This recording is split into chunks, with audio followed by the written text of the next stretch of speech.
বাক্সাত যি ঘটনা ঘটি গ'ল সেই ঘটনাৰ পৰিপ্ৰেক্ষিতত আৰক্ষীৰ গুলীত দুগৰাকী ব্যক্তি আঘাতপ্ৰাপ্ত হৈছিলে আৰু এগৰাকী ব্যক্তি হৈছে দীপক মন্ত্ৰী আৰু আন এগৰাকী ব্যক্তি হৈছে বিদ্যুৎ কলিতা আৰু দুয়োগৰাকী ব্যক্তিৰ খা খবৰ লোৱাৰ কাৰণে মাননীয় মুখ্যমন্ত্ৰী ডক্টৰ হিমন্ত বিশ্ব শৰ্মা ডাঙৰীয়াই যোৱাকালি নিৰ্দেশ দিছিলে।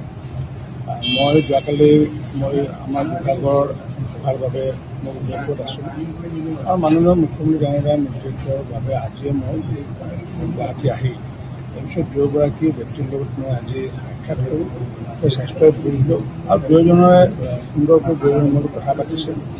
আমাৰ এইমছৰ ডাইৰেক্টৰে মোক জনাইছে যে দুয়োজনে ষ্টেবল কণ্ডিশ্যন, এজনৰ যিহেতু ঘাৰত গুলি লাগিছিলে আৰু এজনৰ ঠেঙত লাগিছিলে, তাৰ অকণমান ছালত সমস্যা হৈছে, অকণমান বাকী ভিতৰৰ নাক কাঠ বা মানে হাড় কাঠ চব ঠিকে আছে আৰু এইটোৰ কাৰণে তেওঁলোকৰ যি যাৱতীয় যিমানবোৰ খৰচ হয় সেই খৰচখিনি আমাৰ অসম চৰকাৰ হৈ পেলাই মাননীয় মুখ্যমন্ত্ৰী ডাঙৰীয়াই গ্ৰহণ কৰিব বুলি জনাইছিলে।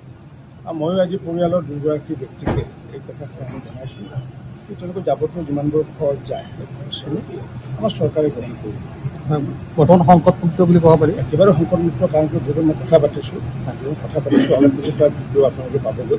হয়, কিবা মানে সাহায্য থাকিব নেকি তেওঁলোকৰ চিকিৎসাৰ ওপৰত মানে বেলেগ তেওঁলোকৰ পৰিয়ালৰ যিসকল এটেণ্ডেণ্ট আছিলে, যিজনৰ পৰিয়ালৰ মানুহ আছিলে, মই কৈছোঁ যিকোনো অসুবিধা হ'লে জনাব দিছোঁ আৰু আগন্তুকলৈ নিশ্চিতভাৱে ব্যৱস্থা কৰিম বুলি জনাইছোঁ।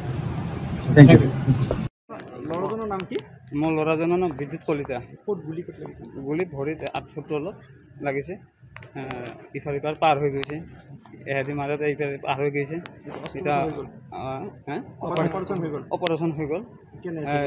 এতিয়া অলপ সুস্থ হৈছে, মানে অলপ সুস্থ হৈছে আৰু কথা বতৰা পাতি আহিছে, কথা বতৰা পাতি আহিছোঁ, চাই আহিছোঁ সুস্থ অৱস্থাত আছে এতিয়া খাদ্যতে। এতিয়া চিকিৎসা চলি আছে এতিয়া বৰ্তমান। ক'ত হৈছিল ঘটনাটো? ঘটনাটো হৈছে নিকাচি কালি আহিছিল, ল'ৰাটোও আহিছিল, তাতে চাবলৈ আহিছিল। অহাৰ পিছত মানে শিল দিলো হ'ল, এনেতে গুলিও হ'ল, এনেতে মানে গুলি লাগি গ'ল মোৰ ল'ৰাটো। এনেকৈ লাগি কিনে এতিয়া মেডিকেলত নাম লগা হ'ল। এতিয়া মেডিকেলত আছে ভৰ্তি হৈ চিকিৎসা চলি আছে। এই ক'ব লগা ডক্টৰে ঠিকে থকা বুলি কৈছে। হ'ল হাড়ৰ ট্ৰেক পাইছে আৰু মানে কথা বতৰা পাতি আহিছে। এইমাত্ৰ কথা বতৰা যাব পাৰিব 4-5 দিনমান পিছত যাব পাৰিব বুলি কৈছে, ৰিলিজ দিব। আজি মন্ত্ৰীয়ে খবৰ লৈ গ'ল আৰু আহিব নেকি কোনোবাই আহিম বুলি সহযোগ কৰিম বুলি কৈছে। গোটেইখিনি যিমান যি লাগে চব সহযোগ কৰিম বুলি কৈছে। এয়া মোৰ ক'ব লগা। কালি বাক্সাত হোৱা ঘটনাটো আমি আবেলি সময়ত খবৰ পাইছোঁ, ডাইৰেক্টৰ ছাৰলৈ খবৰ আহিছে। 15জনমান পেচেণ্ট আহিব বুলি কৈছিলে আমাৰ ইয়ালৈ। তাৰপিছত আমি সাজু হৈ আছিলোঁ।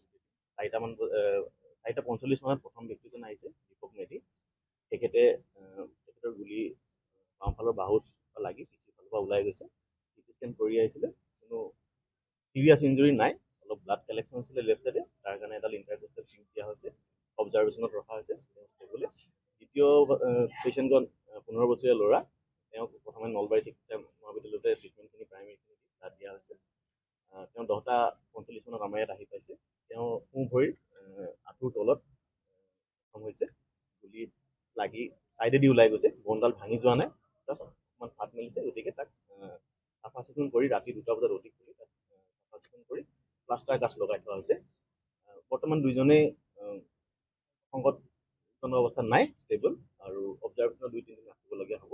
তাৰপিছত আমি গ্ৰেজুৱেলি ফাৰ্ডাৰ ট্ৰিটমেণ্ট, এজনকতো ছুটি দিব পৰা যাবই 3-4 দিনত, ইজনক পিছলৈ প্লাষ্টিক চাৰ্জাৰী অকণমান কিবা স্কিন ট্ৰিটমেণ্ট কৰিব লাগিব। বৰ্তমান এনেই ষ্টেবল। যিকোনো খবৰৰ বাবে যোগাযোগ কৰক 7099017330 লগতে 7099017110 নম্বৰত।